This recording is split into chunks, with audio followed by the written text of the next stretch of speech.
Praise the Lord, friend. I'm glad you clicked to watch this message. I would advise that you calm your spirit and sit and hear this message carefully, because the Bible says in Deuteronomy chapter 28:1, the Bible says, those who diligently hear the voice of God, I will bless them. So I would suggest that you make notes, have a Bible with you, and follow the message and ask God for a plan for your life, and ask God to reveal what He wants to tell you today through this message. God bless you. I titled today's message as God Takes Responsibility. This revelation and this message has been burning in my heart, and I'm just so anxious to share this message with you. I just want to tell you about an incident, and then let's read the scripture first, okay? So that then we'll go forward. Matthew chapter 14, from verse 23. And when he had sent the multitudes away, he went up into a mountain apart to pray, and when the evening was come, he was there alone. This portion of the scripture in the Bible is very exciting, and all of us love to read this portion, and let us allow God to speak with us. But the ship was now in the midst of the sea, tossed with waves, for the wind was contrary. And in the fourth watch of the night, Jesus went unto them walking on the sea. And when the disciples saw him walking on the sea, they were troubled, saying, It is a spirit. And they cried out for fear. And they cried out for fear. And they cried out for fear. But straightway Jesus spoke unto them, saying, Be of good cheer. It is I, be not afraid. And Peter answered him and said, Lord, if it is you, bid me to come unto thee on the water. And he said, Come. And when Peter was come down out of the ship, he walked on the water to go to Jesus. And when he saw the wind boisterous, he was afraid, and beginning to sink, he cried, saying, Lord, save me. And immediately Jesus stretched forth his hand and caught him, and said unto him, O thou of little faith, wherefore didst thou doubt? And when they were come into the ship, the wind ceased. During the weekend, when we go out as a family, my daughter, she gives a lot of ideas, and she comes forward and she names some restaurants, and she says, let's go to this food joint, mommy, let's go here.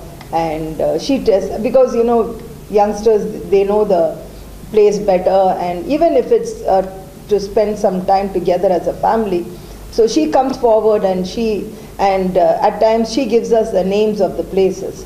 So then, without even knowing any clue about that place, so immediately we all go as a family. And sometimes it works out very well, and we all have a good time. Then she is really, happy and proud about the decision. But, what happens, sometimes when we take the lead, and when it turns into a disaster, then everybody's eyes are on you. So much as to say, you brought us here. So then, her face becomes small, and then she says, let's go to a better place the next time. She takes responsibility.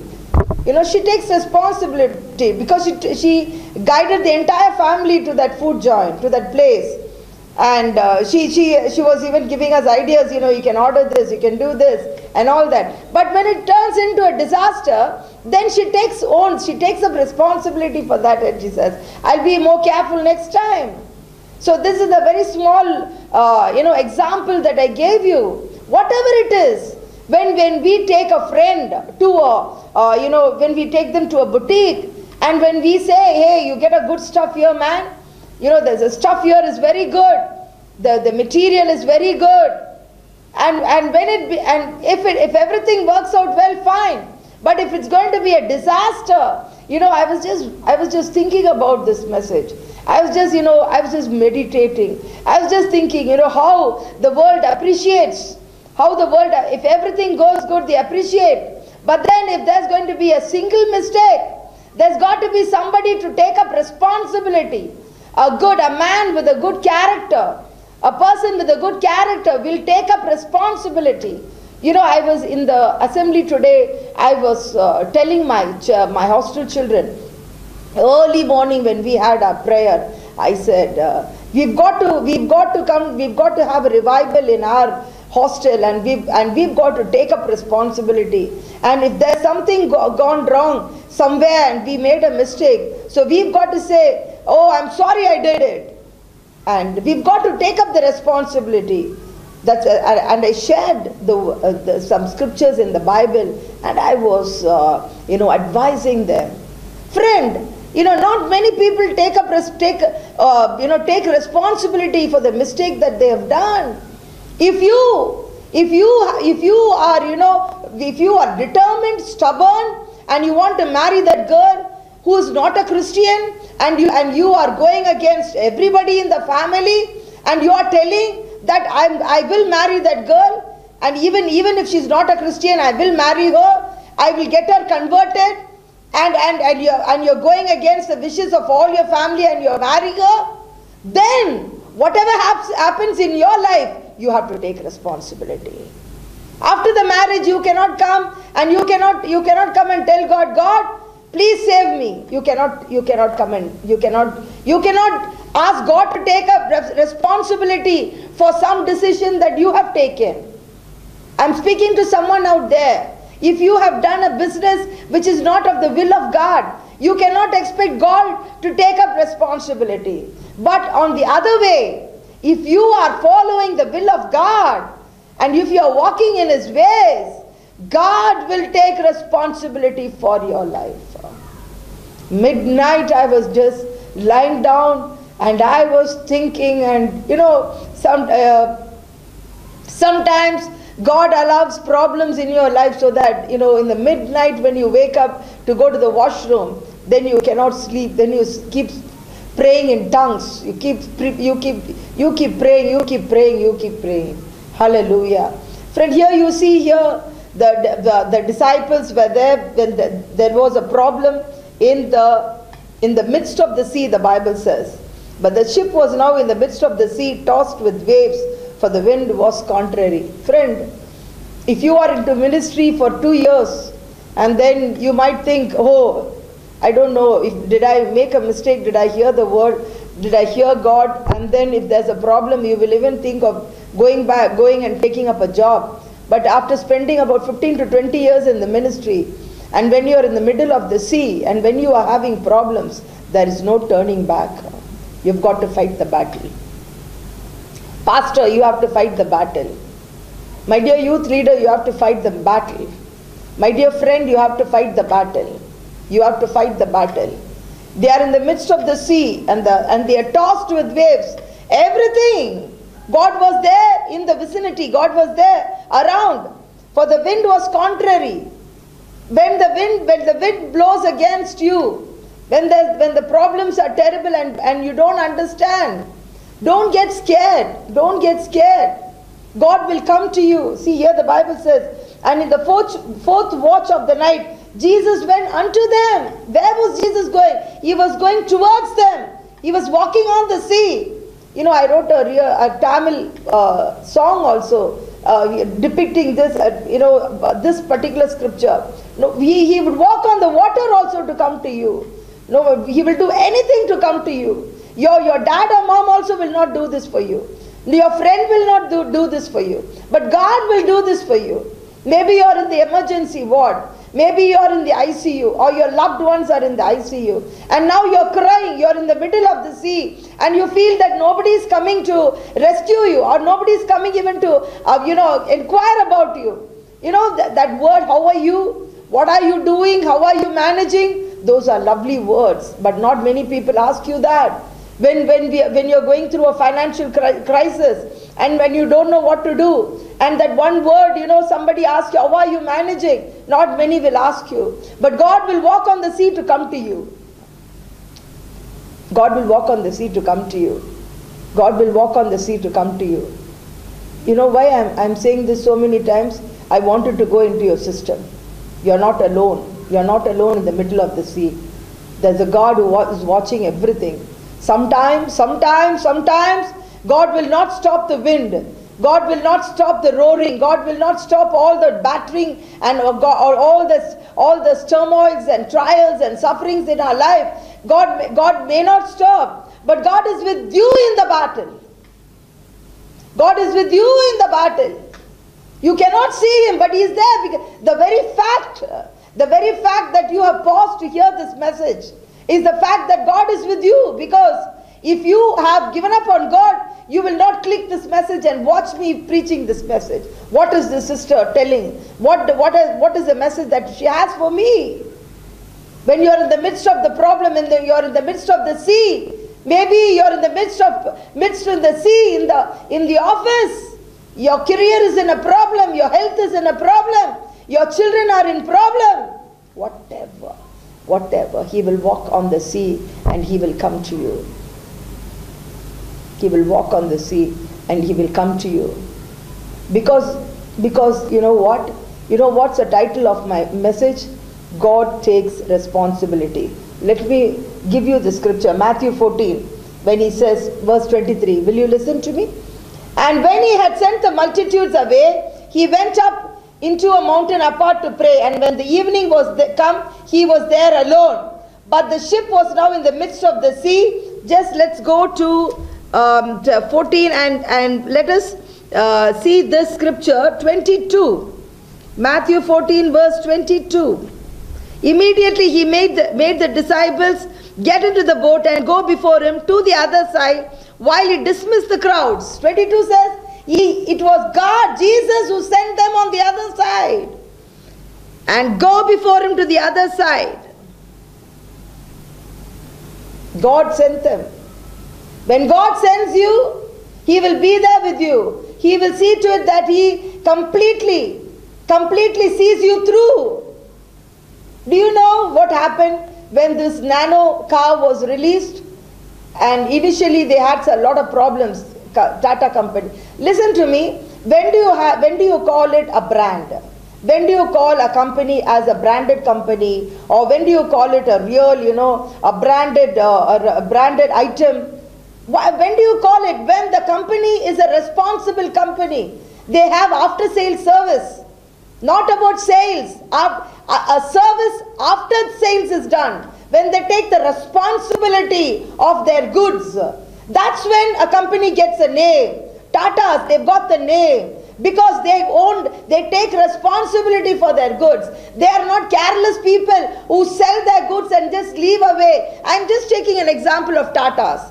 There are many other companies who are branded, when the very name just tells you that they are responsible people. They are responsible. When there was a problem with nano car, and we heard that they even took back those parts and they replaced it. The company takes responsibility. Those are, companies with integrity, with honesty. When earthly companies can do like that, your Heavenly Father will do much more for you. He is the Alpha and Omega. When God has given in the word, He says, those who follow my commandments, I will bless them 1,000 generations. 1,000 generations, not just your daughter, friend, not just your daughter, not just your son, not just your immediate family. God said, He is a promise-keeping God, a covenant-keeping God. He said, I will bless you 1,000 generations. He said, you go to the other side. And God is coming. When He saw them having problem, He's a good father, not a father who leaves the wife, divorces the wife midway and runs away with another woman. He's not a father like that. He's a heavenly Father. He said, I will not leave you nor forsake you. Somebody needs to hear me say this. Somebody needs to hear me say this. Somebody needs this message like manna. Somebody needs this message like honey drops. Like honey drops. Let it go inside you. He said, I will not leave you nor forsake you. He said, I will not leave you nor forsake you. Your father may leave you or your mother may leave you, but God says, I will not leave you. He said, I will bless you 1,000 generations. Verse 26.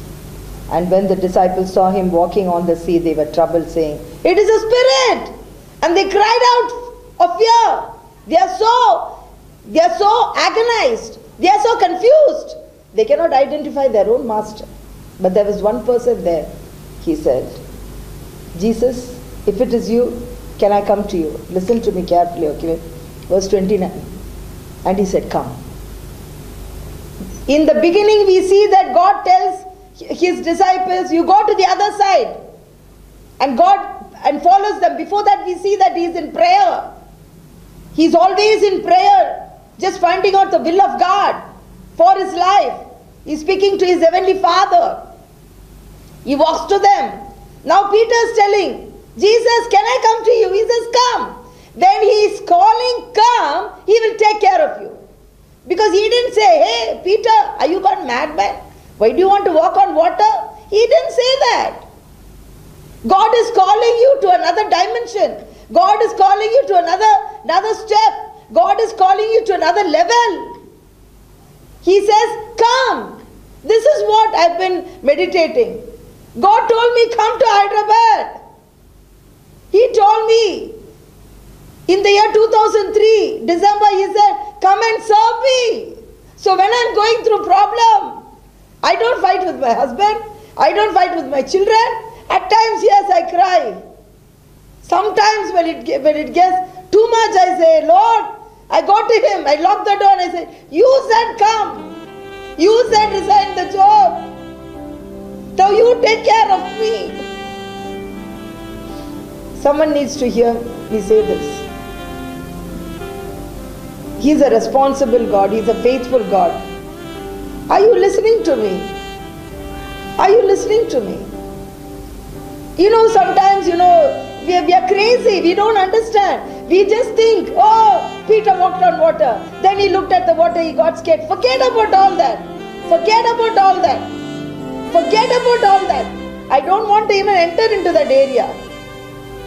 My subject is not that. He said, "Come," period. Jesus did not tell him, "Peter, are you crazy? Peter, do you have some senses? I am walking on water, I am God. Why do you want to walk on water?" When you follow him, the Bible says, you can walk with him. You can do things like him. He said, "Come, Peter, come." When you follow his words and when you want to get into the next level, all the disciples were sitting in the boat, but only Peter wanted to go into the next level.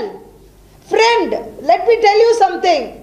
In our own life, the 4:30 early morning prayer in our life, between me and my husband, we used to pray at 3:30 in the morning.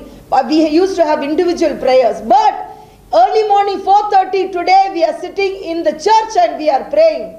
Early morning, afternoon, 12 to 1, our prayer has gone to another level because of the wind and the storm. The wind and the storm takes you to another level. God allows the wind. God allows problems. God allows sufferings. God allows financial crisis. God allows everything to happen. God allows an abortion. God allows death. God allows all these things so that you go to the next level with him. Don't be afraid of the wind.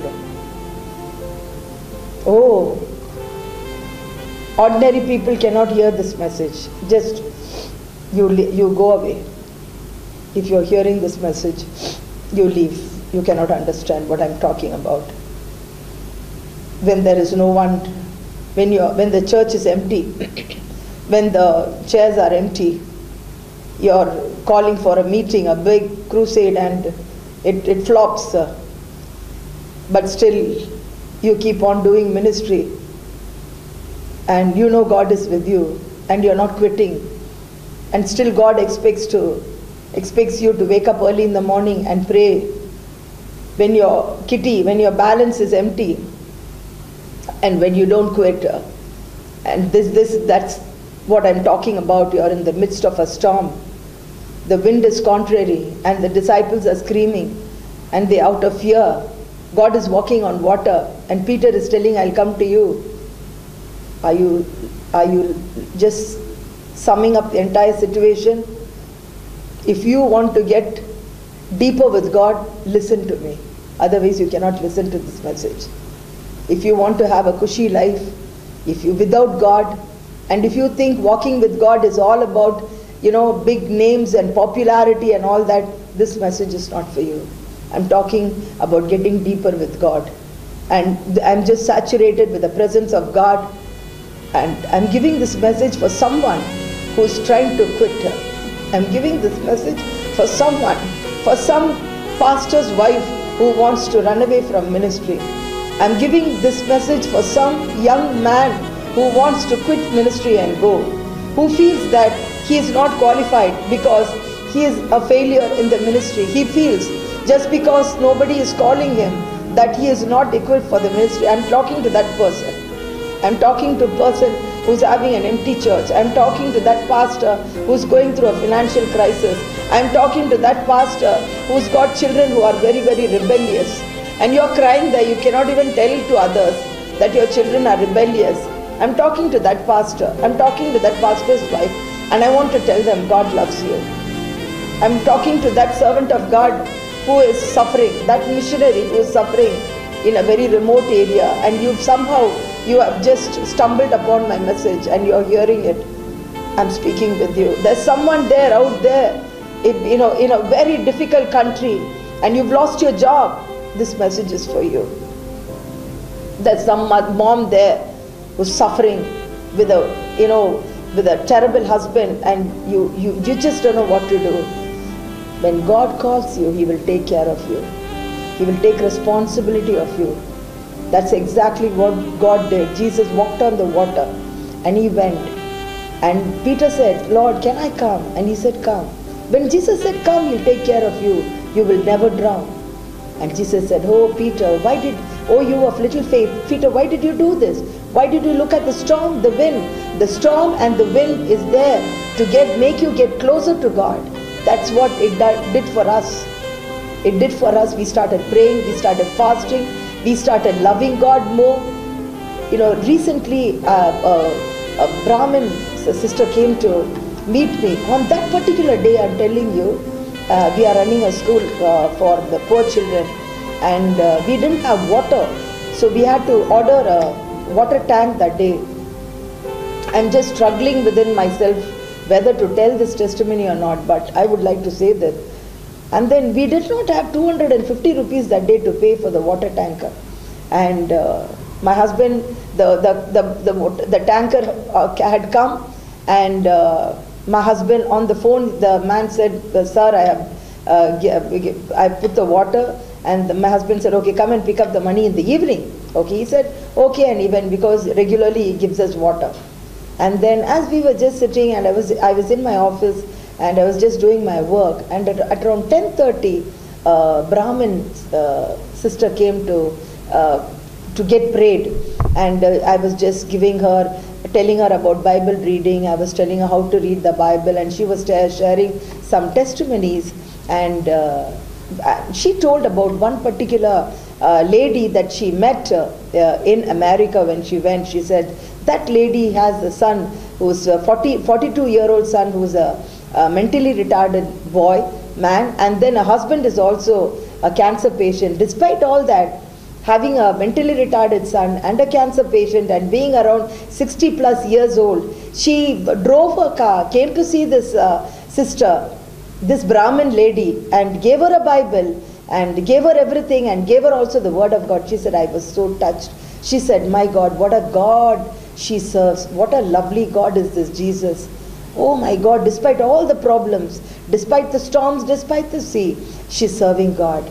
That is the kind of heart God expects, friend. And when she was going, she said, she just stuffed some money in my hand. She just stuffed it. I said, I don't want it. She said, no sister, please keep it for the ministry. And she left. In the morning, we did not have 250 rupees to give the water tanker man. But then at 10:30 that morning, that dear sister who is not even a Christian, a Brahmin lady, she had given 2,000 rupees in my hand as offering that day. Friend, this is how God takes care of you. You know, I want to encourage each one of you. When God said, come, He said, come. All who are weary, all who are tired, God says, come, come unto me. That means what? That means what? When you leave everything and come to Him, now He takes responsibility for your life. He takes responsibility for your children. You can sit and you can ask God. You can sit. Don't you go to the HR department and don't you ask them? You told me you will give me these benefits. You told me you will give me these perks. You told me that in the appointment letter, these are all the things that you will give me. You told me that you have promised in the letter, in the appointment letter, that you have done all that. Don't we go to the HR department and ask? We have a heavenly department. And we can go to God and you can say, Lord, you are a covenant keeping God. Lord, when I came to you, you gave a covenant, Lord, that you will take care of my family. You will take care of my children. You will take care of my future. You will take care of my career, Lord. And now I come to you, Father God. I title this message as God Takes Responsibility. I would like to pray for you. Heavenly Father, I pray for the one who's watching this message, oh God. Lord, the person who is just, Lord, battered, Lord, and who has been, Lord, Father God, broken into pieces by the storms and trials and diseases, sicknesses and sudden deaths and accidents and quarrels and fights and hurts and bruises and mockery and humiliation, divorce. So many things, oh God and Father. I'm praying for the one, Lord, who has waited till the end of this message, Lord, to get prayed over. I pray for that dear sister. I pray for that dear friend. I pray for that dear brother. Bless them, oh God. Comfort them, oh God. Lord, you are a God, faithful God. You will take responsibility over our lives, like the way you took responsibility over Moses and Joshua and all the Israelites who left Egypt to follow you, oh God. In Jesus' most awesome, mighty, precious name, we pray, oh God. Amen. God bless you.